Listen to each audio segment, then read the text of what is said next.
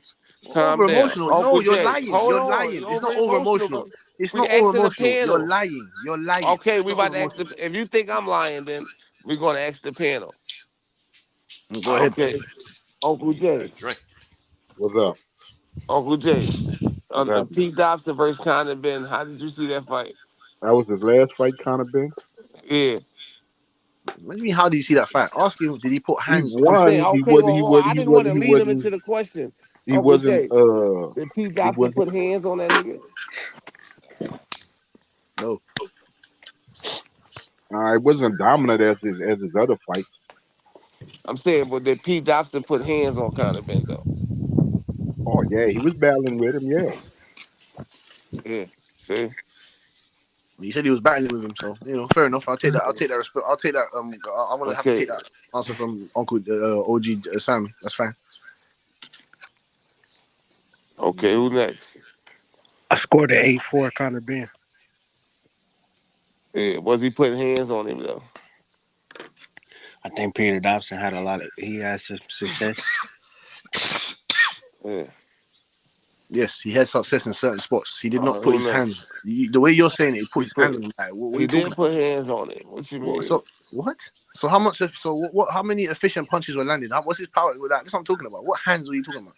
He was I didn't putting see no. I hands didn't on see him, no bro. efficient punches that was landed except for maybe two uppercut or two, and that's it. No, that's lies. He was putting hands on that man. No, it was not. With what shots? What shots was he hitting with? What shots was this? With You right don't remember? Or hands, you don't remember? nigga. You don't Right remember? hands, jabs, nigga. Right hand Uppercuts. jabs.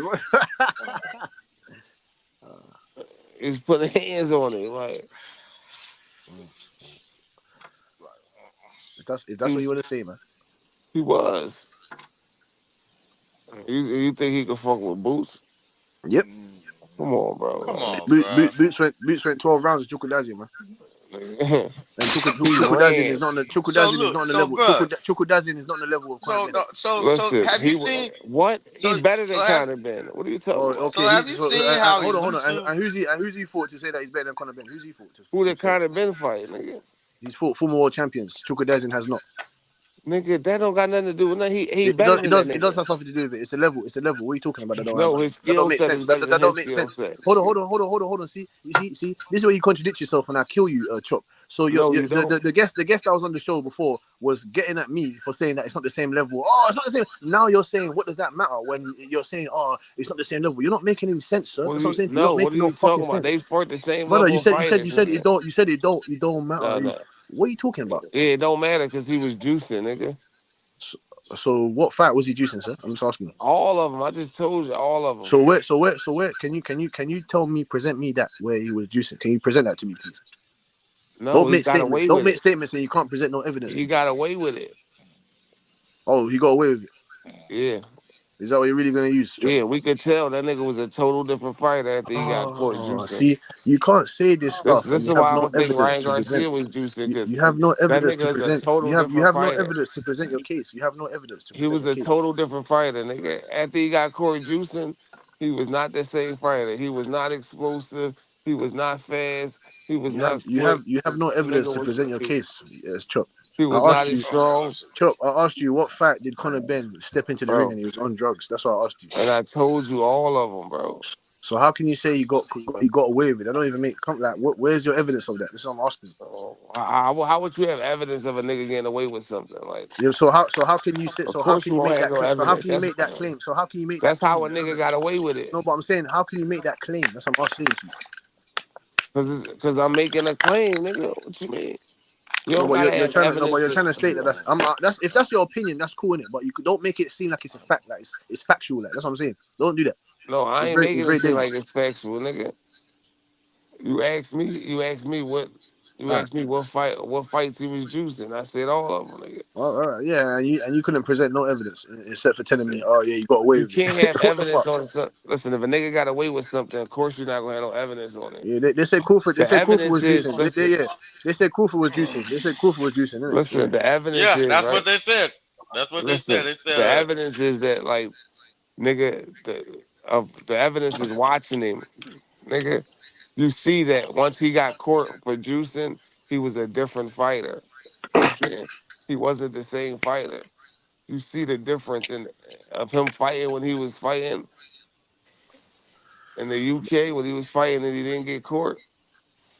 You see when he fought Pete Dobson, that nigga wasn't on that juice no more. Are you alright? Are you alright? Are you alright, Chop? Peter Dobson's the biggest guy that he's fought. Are you alright or something or what? What? Yeah, what? Yeah, what? You said yeah, is what? Peter Dobson's the biggest guy that he's fought. It said that this was found in Pete the Dobson system. is the biggest guy he fought? Yes. What you mean in size? Yes, he's the biggest guy.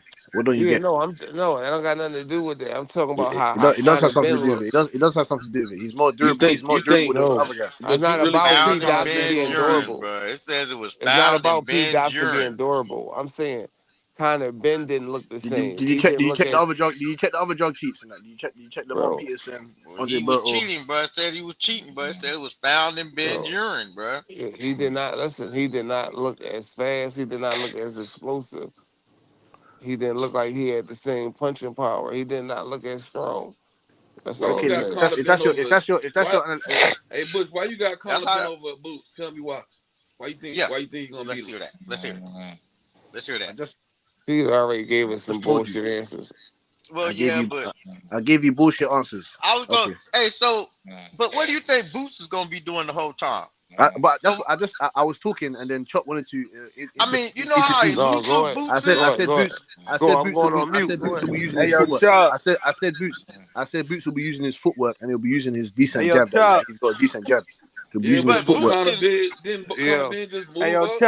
be using his pivots. He'll be using his pivots. He'll be using his pivots. Man, why they got Unc on this bitch fried to the giraffe nuts? Unc was texting the remote control. That nigga wasn't even on his cell phone. Nigga fried to the motherfucker. He was what? Texting the remote control. What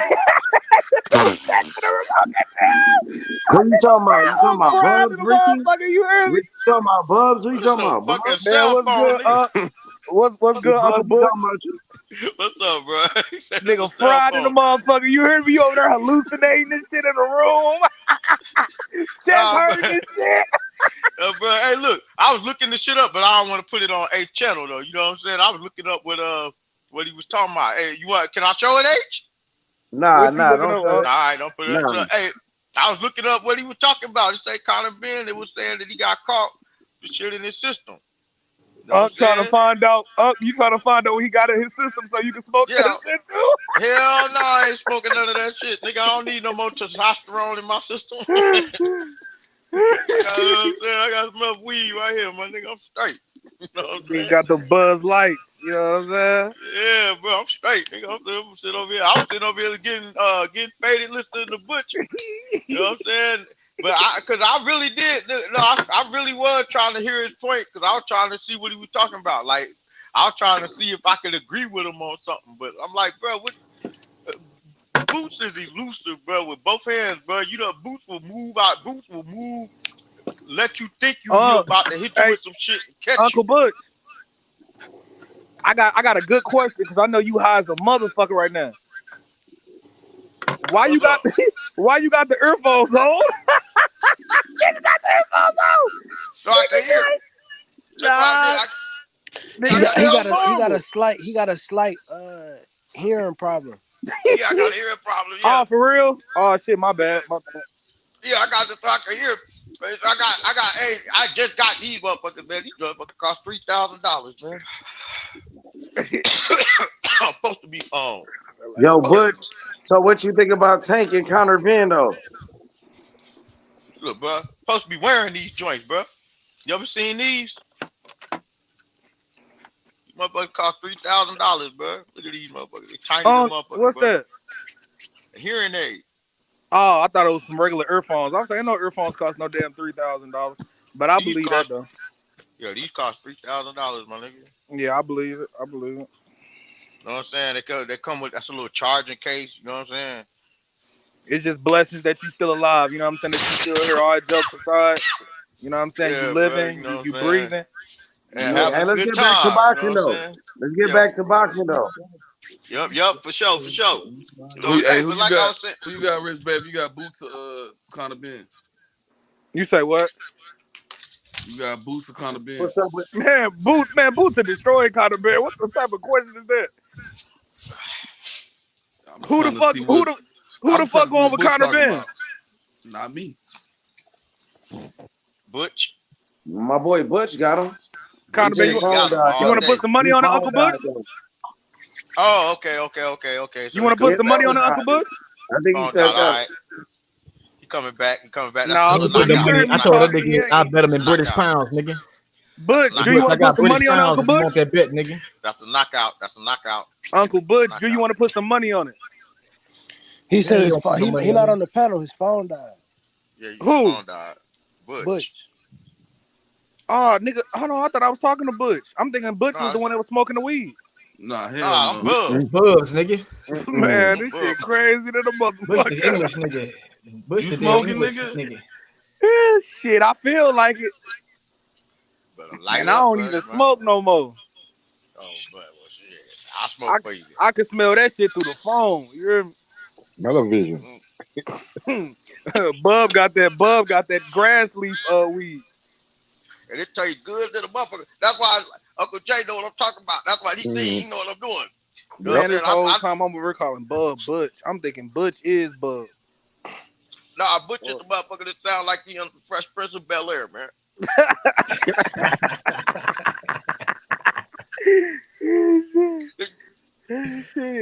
Nah, man, I got boots. I got boots. Damn, that in nigga this. said this nigga Jeffrey goes on this bitch. Nigga. I got boots in this destroying Conor Ben though. You know what I'm saying? Come on, man. What type of bullshit is that? Yeah, Butch. Butch must be the dude from the UK. Right. It makes sense because Conor Ben is from the UK, so it makes sense. Right. It makes sense why he's going for the UK. Yeah, that nigga dumb. I don't trust him to pay nobody back though on no type of money though. That's why he don't think he wouldn't even send me $5. So I ain't going for that shit. Somebody, I ain't gonna lie. My nigga David still owe my nigga Butch a house. What the fuck? How somebody owes somebody a house? They bet a house. Like he said, put your house on it, nigga. Man, if a nigga bet in the house, you know that nigga lying. Come on now. Shit, Bubs, if I was the manager, I would never like, I need a quick That's your word. That's why you don't go to the panel. Man, imagine going to bed. Imagine going to bed. Imagine going to bed, closing your eyes, saying, "Man, I'm finna give you a new house tomorrow." Nigga, that shit. His dad was known for being a drug chief. No, what in they the put a 80s, house in the on? 90s. Okay. If you think a nigga finna it was either Anyway or Fulton or Spencer Bud. Oh, talk about the MMA nigga from South Africa. That's like a nigga saying, "Man, if I lose, I'm gonna buy you a horse." Ain't nobody buy you no damn horse. That's why he ain't over no more. Damn house. That's my fighter, nigga. He training right now. How they gonna bet a house over the internet though? That shit, bro. Yeah, that don't make no sense. I don't know. I think it was EJ and Bud.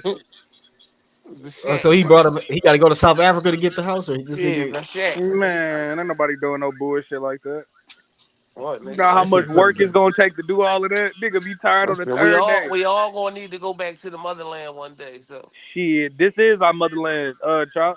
No, nigga, no it ain't. Nigga, we don't come from no motherfucking motherland. Colonizers, nigga. Man, nigga, this nigga, man. We don't come from no motherfucking motherland. They took us from our land, nigga. They took us from our land, nigga. That's what the white man. That's what the white man wants you to think. Man, I'm indigenous. We Aboriginal Moors, nigga. You can look at the statues, nigga. This ain't even our land. The motherfucking the Olmec statue in Mexico look like Shaq, nigga. Why you look? Why you? Uncle Bub, why you look young and old at the same time? Nigga look like an old high schooler. Good, but I took care of myself, nigga. You know what I'm saying? I see you though. You know, he got the fade, got the top fade. Yep. I still got motherfucker got a 50-cent beater on. You know. You know what I'm saying, bro? They tried to say Bug shit was a toupee, nigga. Hey, nigga went to the barber. Nigga went to the barber and said, "Give me this little barber. Give me the fade, nigga. Give me the barber." You know what I'm saying? No. Nigga went, Uncle Bub went to the barber and said, "Slide me out." You can't go to the barber like we. That's why they mad, nigga. Yeah, Bub shit still good. Bub took the barber clippers and lined his own stuff up. He said, "I got this, nephew." Yeah. I do have to come home and tap myself up, but I finish it off. You know what I'm saying? You know what I'm saying? Nigga burnt his head with the weed pipe. Hey, you know them Dominicans. Hey, you know them Dominicans will push your shit back, but you gotta tell them. You gotta tell them watch it. You know what I'm saying? Be like, hey, bro, watch. Hey, You like, mix, hey, bro, with some Uncle Bub, or you just blood? Nah, yeah, bro. I'm part Cherokee Indian. Lying like a motherfucker. Lying like a motherfucker. My grandma is Cherokee Indian, bro. Like I would, if I had my sister would send me a picture of her. You know what I'm saying? Cherokees is black. They was niggas, dog. They think it's like a nigga, a white person in Russia, and a white person in the UK. They eat the same, but they still white, nigga. It's like niggas are still black in Africa, but we is already black over here, nigga. They lied about that shit. Look up the history, bro. Look up the history, bro. From St. Petersburg, Florida, they had a lot of Cherokee Indians run through there. St. Pete, bro. That's where I was from, bro. That's where you know what I'm saying? That's why, like, a lot of Cherokee Indians. I think this nigga in Alaska, nigga. Only a Native American to be in Alaska, nigga. Yeah, that's why I came. That's why we came way up here, bro. Hey, Ricky, you say you from St. Louis? You probably got a lot of Blackfoot in you, bro. Probably got a lot of what in me? No, St. Pete. No, I was talking to Rich. No, he talking to me. Oh, okay. Yeah. You said I probably got a what in me? A lot of Blackfoot Indian. Yep, I know about them too. Yep, the Blackfoot Indian. Yep, I know about them. Yep. Okay. So, putting me on to something. You know they owe us reparations. You know why they owe us reparations?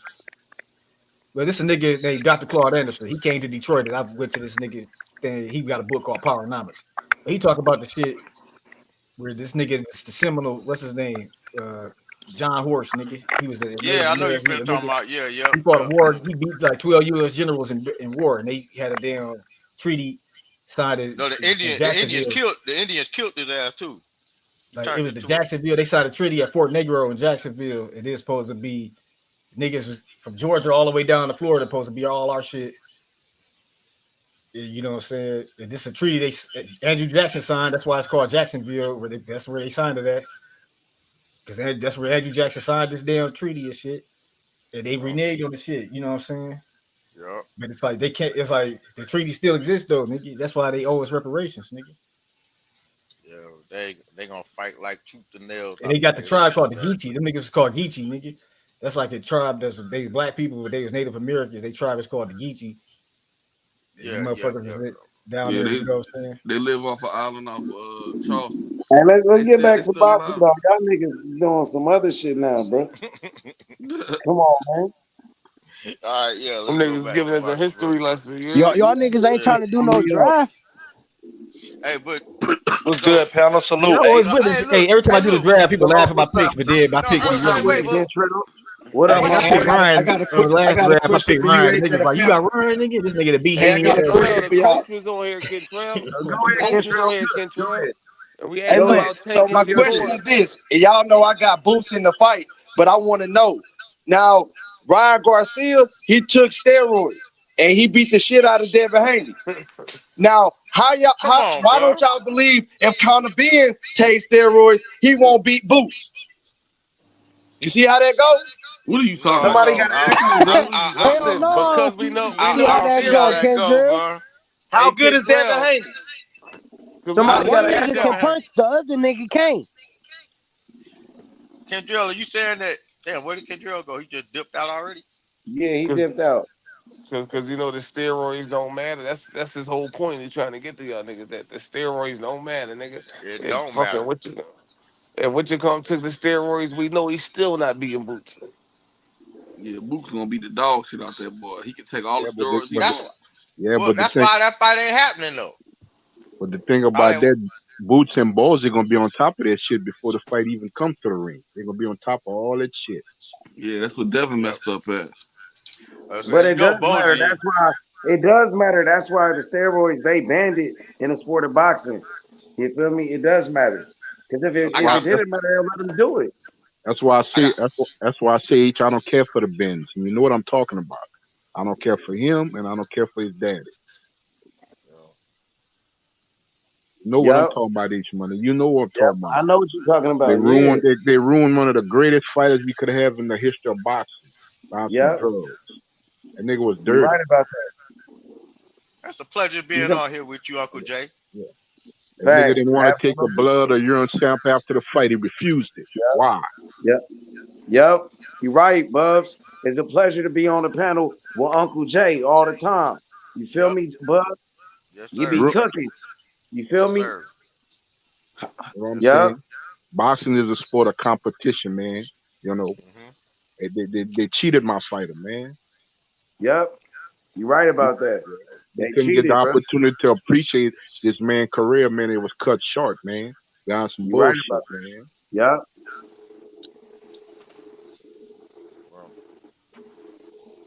Well, they're trying to change it. Hopefully, they're trying to change it. Yep. Hopefully. You know what I'm saying?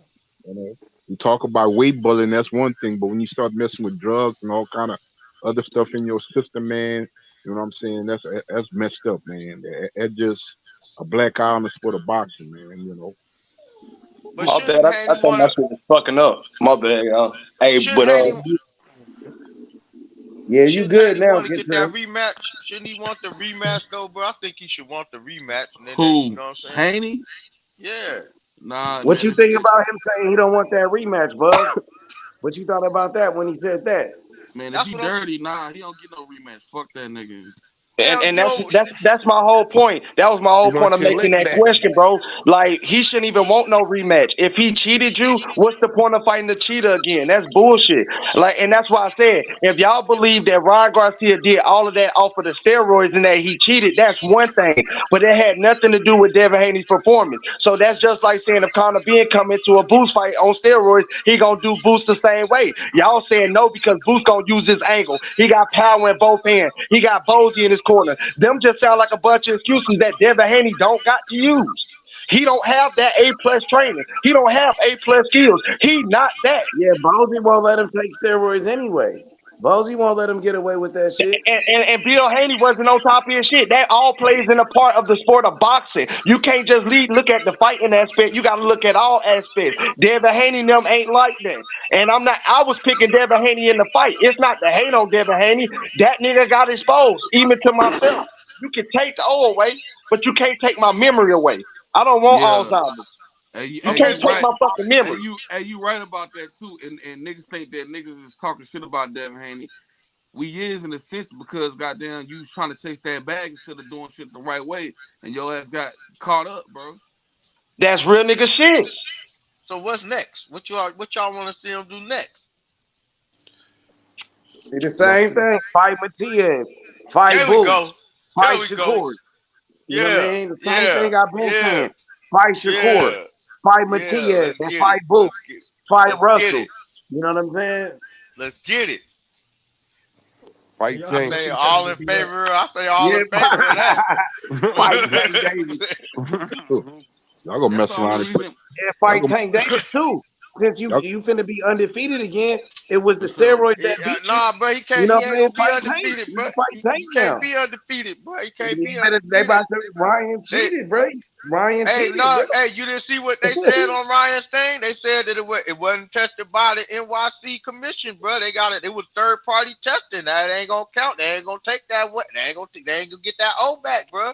They gotta do testing by the NY commissioner, bro. Third party testing don't count, bro. That nigga still got an L on his record, bro. He lost. You lost, bro. He lost. I'm sorry, bro. You gonna have to stick with that, bro. What he gonna do, hey, bro? where You you gonna at, have to still fight Hey, for Zay, Jesus, pull bro. up, Zay. Damn, Yeah, that's what they Zay. said, Bob. Yeah, Zay. Yeah, they said that, bro. It's in there. That's why I was saying, why Zay? That's why you ain't seen Zay, have you? That shit came out yesterday. I was trying to hop up on the panel yesterday. That's why Zay didn't pop up here because it came out yesterday. It came out yesterday. This shit, I was waiting on Zay to hop up on the panel. He was so happy to hop up here the other day when the lawyer put out that 8-page Aaliyah letter. You know what I'm saying? Yeah, he was up here singing. You know what I'm saying? I got an 8-page letter. Jay, hop up, bro. He cooking you right now. It closed it with the wind. You know what I'm saying? This nigga was up here singing like a motherfucker, bro. You know what I'm saying? Bob's funny as shit. You know what I'm saying? Yeah, bring your ass on up here, Zay. Let's talk about it. I can pull it up for you right now. We can look at it together. You know what I'm saying? They got hey, bro, it came out. Hey, look, they said because remember what I was telling you? I was telling y'all, bro, y'all ain't paying attention, bro. Ryan was throwing uppercuts and hooks, and y'all wasn't seeing this shit, bro. I said it before, nigga. Did you see who he was taking pictures with? Donald fucking Trump, nigga. This nigga, of course, Donald Trump. Hey, Donald Trump know all the loopholes. Donald Trump found a loophole in the NY commissioner, brother. NY commissioner is like in the loop in the rules. It says that the NY commissioner cannot. They don't use third party testing, and VADA is third party testing. Facts. So then that means that this shit ain't gonna that little 8-page letter that nigga just wrote ain't mean shit, bro. So it's still even when a B sample comes back, that ain't gonna mean shit, bro.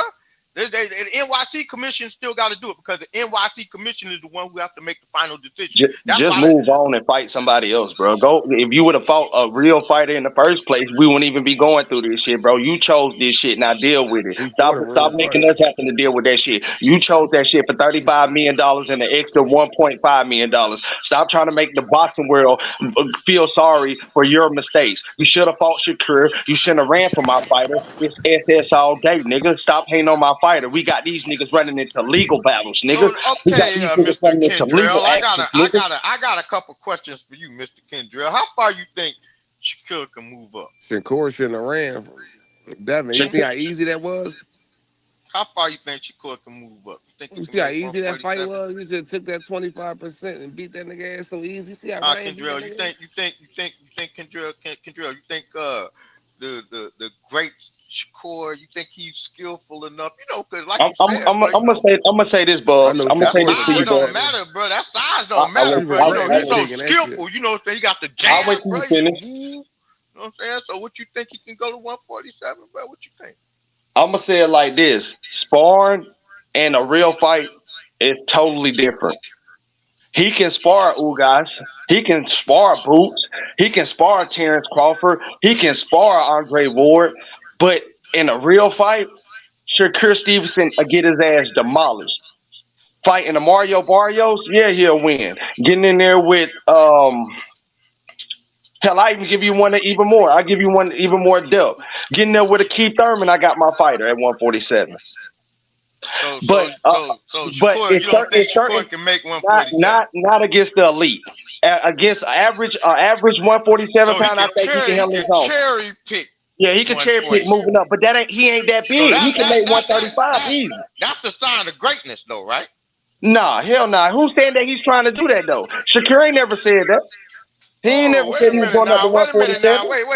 But y'all when did he say he was going up to 147? But just the other night, y'all had Tank fighting Boots, Crawford, and everybody. I ain't never had Tank fighting them. Don't put that shit in my mouth, Buzz. I can't speak for nobody else. I never said that. I told Tank to stay and fight at 135. So when did I ever tell Tank to move up? When they were telling him to move up and fight Devin and Chop on here, Chop can tell you that I stand on business. Nigga, I told that nigga not to move up and fight Shakur Stevenson at 135. So when did I ever tell Tank or Shakur to go up to 140 or 147? Don't put words in my mouth. Well, wait. Now you did say he could go up. I never said that. I never said that. To fight Ryan. No, I did not. You ain't never hear me say that. I told Shakur and Tank to fight at 135. You said you wanted to see him fight Ryan too when we were talking about it. No, the fuck I didn't. I ain't never say that shit. I ain't now. One time, please show me the replay when I asked anybody to fight Ryan Garcia. I told Devin Haney not to fight Ryan Garcia. When the fuck did I? I told Tank to fight Devin Haney. I'm talking about Shakur. I never told Shakur to fight Ryan Garcia. Shakur said he wanted to fight Ryan Garcia. I never said that. You said you got. I never said that shit, bro. Stop putting words in my mouth. You said you had Shakur win it. That don't mean I said go up there and fight him. Me telling if Shakur takes the fight, if it's written, I got Shakur win the fight. That's not me saying go up there and fight him. That means you think he can beat Ryan. I do. I think he can beat anybody. So then why can't that don't mean I want to see the fight or ask for that fight. Why don't you want him to go to 147? Because that's not in his division. When you got smoke in your division, why do all of that? Okay, but no, bro, you can't put words in my mouth to try to make a point. You putting words in your own mouth, bro. I'm not putting my words in nobody. Listen, bro, you put multiple words in my mouth, my nigga. Stop putting words in my mouth, nigga. Can he beat anybody or not? Yeah, in my opinion. Should he take so the then he fight? can go to 147 and beat Boots. That's anybody. No, I never said bro, you that. cannot say he can I beat never anybody said then. that, but nigga, what are you Then talking don't about? say You're changing anybody. the narrative. Because Boots You is asked me, can I anybody. beat somebody? And did I ask for a fight? It's two different things, my nigga. I said, you said you think Shakur can beat anybody. Boots is anybody. That's an anybody. That's anybody. That is an anybody, nigga. I think that, yes, okay, that's my so then opinion. you don't think he can beat That's Boots, or my you do think he opinion. can? So That's you think my he can beat opinion. Boots? You So you think asked he can me. beat Boots? You asked so the first do question you you think asked he me can beat was, Boots? huh? Do you think he can beat Boots? I told you that already. No, Boots, Crawford, none of them. So none then of them. he can't beat anybody then. I said I think he Make can. up your mind, nigga. You keep going off. Which one is it, nigga? He can beat anybody and he can't beat anybody, nigga. Make up your motherfucking mind, nigga. Goddamn, nigga. My opinion, I think he can beat anybody. Should he And go up there and he fight him? did slip No. one in on you though. He slipped that one in on you though. Nah, he ain't slipping shit in. I understand what he's trying to say, and I understand what he's Nah, getting you at. just got hit with an uppercut, nigga. You just got hit with an I uppercut. see what you're trying to get at, but you nah, gotta bro. choose your words wisely, nigga. You know what I'm I am saying? choosing Choose my your words. words You wisely, asking me, nigga. You you can't be trying to up here figure out just if saying Shakur anything, Stevenson nigga. trying to cherry pick, and how was he trying to cherry pick? Boots is anybody, nigga. You said anybody, nigga. So if you gonna say anybody, I'm gonna throw Boots in there. That's anybody to me. Nah, Boots is hell anybody. nah. I don't want to see that fight. Not right now, anyway. Morrell is anybody. That's coming next, nigga. You know where I'm going with it. Yeah, I already knew that. You trying to figure out a cherry pick versus delete. So if you want to look at it like Shakur can beat Morrell? Morrell? Yeah, in my opinion. Yeah, in my opinion. Shakur can beat Morrell? Yeah, in my opinion. I would like to see that. I like to see that. I like to see that. You know what? Hey, let's me and you push for that fight, Kendrell. I got Morrell knocking. I got Morrell stopping Shakur round one, nigga. In my opinion, David Morrell. David Morrell, 168 pounder, nigga. I got Shakur Stevenson, nigga. Man, you crazy, bro. I got Morrell stopping that nigga, bro. Round one. You crazy. Now I'm talking shit with Buzz because Buzz just want to have an argument, so I'm giving him something to argue with. You see what I'm saying? I'm fucking with Buzz. 168 pounds, nigga. He want to be stupid. I can be silly too. When he want to get back to talking some real boxing, we can get back to talking some real boxing. You said anybody, nigga. Nah, nigga. You know what you asked me, nigga. You asked me about Shakur Stevenson. Now let's talk about. Can he fight anybody? You said yeah. You act like there's a court like so anybody ain't Morrell? You said, can he fight anybody? Then you said, can he beat anybody? Then you asked me, was he cherry picking? What question do you have for me, bud? Stop changing the fucking question. All over the place, bro. Now that's what you just did, nigga. I just gave you all three of your questions on how you switch the kid. Oh my you talking crazy? What's up with it, Polo? You said that can beat anybody, nigga. It's all good. It's all good. You got hit with that uppercut. It's all good. That nigga Shakur ain't being shit. What your man Gary Antoine gonna do with Puello? My nigga Gary A, he gonna box him, right? Listen, Chop, he gonna box him, right? He gonna box him for the first 4 rounds, right? And that's not to fill him out. That's just to set up the angles that he want to knock him out with in the 8th, 9th, or 10th round where I got the fight stopping. And again, he gonna take it slow because again, he want to show off his skill set and give the world something to look at. Also, his athleticism is going to be way too much for Playlo. You know what I'm saying? I've been watching Gary A over the last couple of weeks, man. And listen, Gary A, his mentality is a lot stronger. And I mean that. His IQ is a lot wiser, my nigga. Gary A is ready for war. And 140 better watch out. Devin Haney, he might not want to take that fight. I take my boxing ability, all of that shit about Devin Haney, that's out the window. That's out the window, man. I rewatched that Ryan Garcia fight so many times, and he showed me everything I needed to see. He showed me everything I needed to fucking see. Gary A, the best at 140. Yeah, he a beast for sure. Hey, Polo, salute, man. What was you saying, bro? Man, salute everybody on the panel, man. What's going on? Salute, bro. What was you saying, though? Yeah, that nigga Devin Haney ain't gonna challenge nobody no more. Nobody that can hit hard. Nope. I don't see it happening. What about a rematch with Devin Haney and Ryan Garcia? Who you got in Hell that no. rematch? I don't Somebody think got an that shit echo. going outside, bro. Who shit Them is niggas that? taking Ryan Garcia to court and all types of shit. Like hell no, man. These niggas on some rat shit. I don't give a fuck, boy. I lost all respect for the Devin Haney. Okay. So you All and you got respect. Ryan Garcia in that rematch? Yep. Who is it? I don't rock with rats. I took my shit off mute to put it back Yeah, on you to see good. if it No, was I mine. don't think it was you. Hey, Bubs, you think that's you that got the echo? I don't Yo, think. yo. Hey, let me turn. Hold on, let me see. Yo. Yeah, that's you. I think yeah, you had a little feedback on your mic. Yo, fix it up for me, bub. Yeah, Say what? I hear it now. I hear Yeah, the we little can. feedback. Yeah, we You can got hear some it. feedback on your Yeah, mic, we got some feedback. Hold on on. your headset. Oh, wait. Hey, Buzz, go out, come back in, bro. Yeah, try to come back in. I'm gonna drop the link for you. Hey, Chop, how you feel about that fight?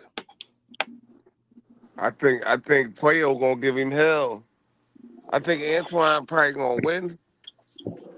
I mean, Yeah. because Antoine like I said, gonna beat that Puello nigga ass. been I on the thought I layoff. thought I thought Antoine was fighting De La Santos. De Los No, Santos ain't even fighting his other fight, Uncle Jay. He got hurt. Oh, okay. yeah, we fighting Puello. Hey, Bubs, come back in, Bubs. He ducked Puello You still though. All got right. that feedback. All right.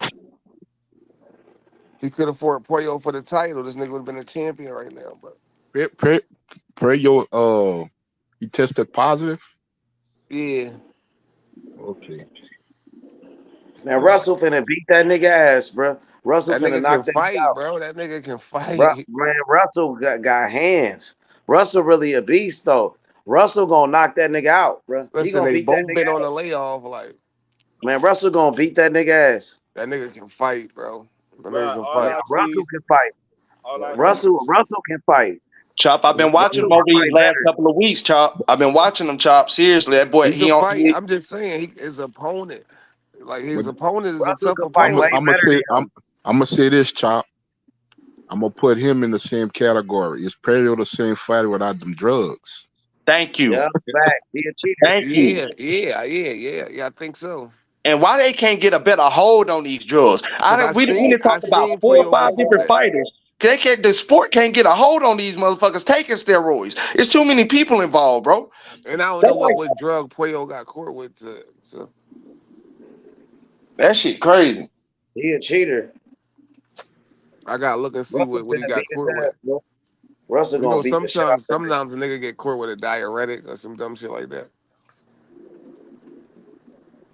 Yeah, you better now, Bubs. You much better now. Maybe Gary knew something about not taking that fight. He taking it now, so what's the difference? Where he gonna be checked and clean to the Hey gills. Chop, I just be What you feeling like mean? He you got want my caught with that Hey fight. He Chop, I got be caught feeling with like that you fight. want my fighters to lose or something, Chop. What's No, good? I'm What's just good, saying. Chop? Huh? I said, what's good, Chop? Why you be hating on my fighters, bro? My fighters ain't gonna lose, bro. They gonna lose. Gary A gonna win, Shakur gonna win. What's It ain't nothing good? that your fighters just can't fuck with my fighters. Like that's all. My fighter Like, beat the shit out your fighter. no, he won't. No, he Also won't. got a Y'all niggas funny, You know man. he won't. You know he won't. My fighter beat the shit out your Jerry A can't fighter. fuck with boots and Nigga, Shakur ain't got enough bone density to fuck with Ain't no anybody, cap. nigga. I've been waiting on your ass anyways, nigga. Your fighter can't fuck with my fighter, nigga. Your fighter can't fuck with Shakur my ain't got the fighter, bone nigga. density I've been to do waiting on shit, your nigga. capping ass anyways. Nigga, Trav. Shakur can't do shit, nigga. Hey, bro.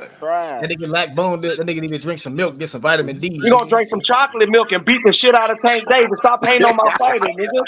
You niggas Trav. been hating since I met Trav. y'all. We gonna drink some chocolate milk and beat Hey, the when that shit nigga out of take you. not Shakur, when they take not Trav. Shakur out, Hey, man, it's gonna Buzz, be bro, you got to it's mute gonna your be shit, so bro. satisfied to see you go into depression and Why y'all niggas want my fighters motherfucking. to lose so bad, Hey, nigga? Buzz, put yourself on mute, bro. You Trav. don't want them to lose. They Yeah, you just still gonna got lose, that nigga. echo, Bud. Go on mute, Bud. Go on mute. You still got that echo. Oh, Go Yeah, on mute. Yeah, fix that CDXLR, whatever the fuck you just bought, nigga. Fix that shit and stop hating on Shakur, nigga. Go fix that 4,400, whatever the fuck you just bought, CDLX, nigga. Tell your shooter boss to buy you another upgrade system, nigga. Cause Shakur Stevenson, he the best in the business to make sure you get the editing right when he beat the shit out of Tank Davis, nigga. Since you an editor now, nigga. Since you edit this shit, nigga. Hey, Tank gonna beat the fuck out of Yeah, Shakur, Tank ain't gonna do shit, Polo. Trash. No cap, know what time it is, nigga. No cap, know what time it is, nigga. Then why Frank Martin got that contract? And why you want to talk about Loma? Because Loma beat up Cambosis. You know why Frank? Nigga, you want to talk about Loma beating up Cambosis? Now you want to fight? Nah, fight Shakur. Fight that nigga that called you out shirtless, nigga. Yeah, fight Shakur, the nigga that called you out shirtless, nigga. He want all the smoke, nigga. Yeah, shirtless with no muscle definition. He want all the smoke, nigga. Shakur don't want no smoke. He want all the smoke. What he call it? The shirtless call out? Yeah, fight him, nigga. You don't want no damn smoke. Get his ass folded, nigga. Fight Shakur, nigga. Make sure Bubs edited right after we beat his ass. Make sure he put that on wax. Yeah, I'm gonna edit that shit real good. I'm gonna be right back. Make sure that CDLXR working in, nigga. Make sure they got no delay in, nigga. Hey, it sound better yet? Yeah, you better now. You way better. You good now. I you back now, nigga. Turn up. I'm a, all right, turn up. No, hold on. I'm gonna be right back. I'm gonna see Kidrell, your man Shakur ain't got no craft. Yeah, make sure that CDLXR. I'm gonna be right back, nigga, and the editor working, nigga. When Shakur Stevenson beat the shit out of him, that shit went out again. That shit went out again as well with his Wi-Fi. Then your man Shakur ain't got no craft, fighter. Stop hating on Shakur, nigga.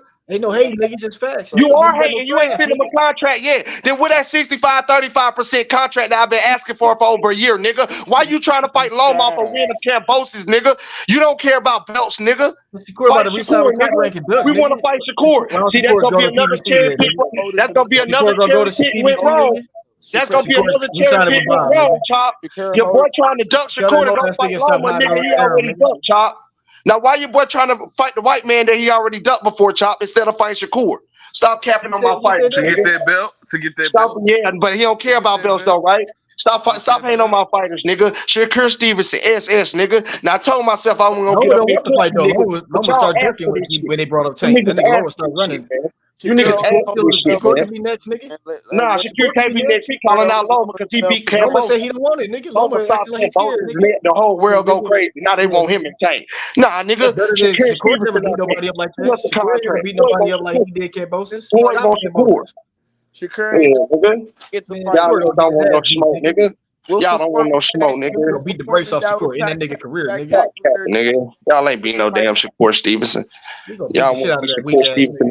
Man, come on, man. Like this nigga the last dragon, nigga. It just don't make sense. What that contract that performance that Shakur had. Yeah, what type of performance? Everybody calling for that fight, nigga. There's more people that know about Shakur Stevenson than fucking Frank Martin. Hey, tell that nigga Jay Prince to call out, bro.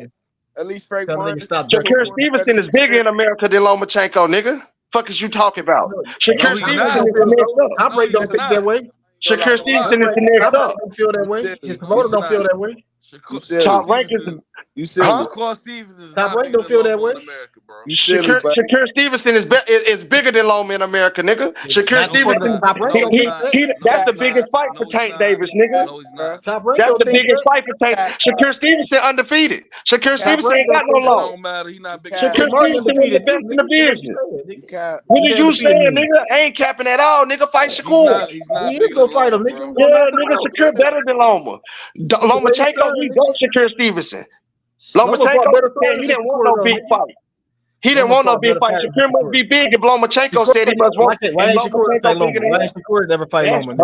They on the same side of the street. Lomachenko said I don't want no big fight with Shakur. So that means Shakur's a big fight. Why Shakur never fight Loma, nigga? Because they didn't give him that Loma fight, nigga. They ain't giving that Loma fight, nigga. That ain't up to Shakur. Stop capping. Stop capping, no cap. You just capping, nigga. Because Shakur ain't draw, bro. Shakur is the best, nigga. Shakur is the draw. Shakur is the draw, nigga. Shakur is the draw. You gonna watch that fight on the 6th. You gonna watch the fight on the 6th. Stop capping, nigga. Stop capping, nigga. You gonna watch the fight on the 6th. He got your viewership. He got your viewership, niggas. Y'all niggas gonna stop hating on my fighters and learn something about boxing.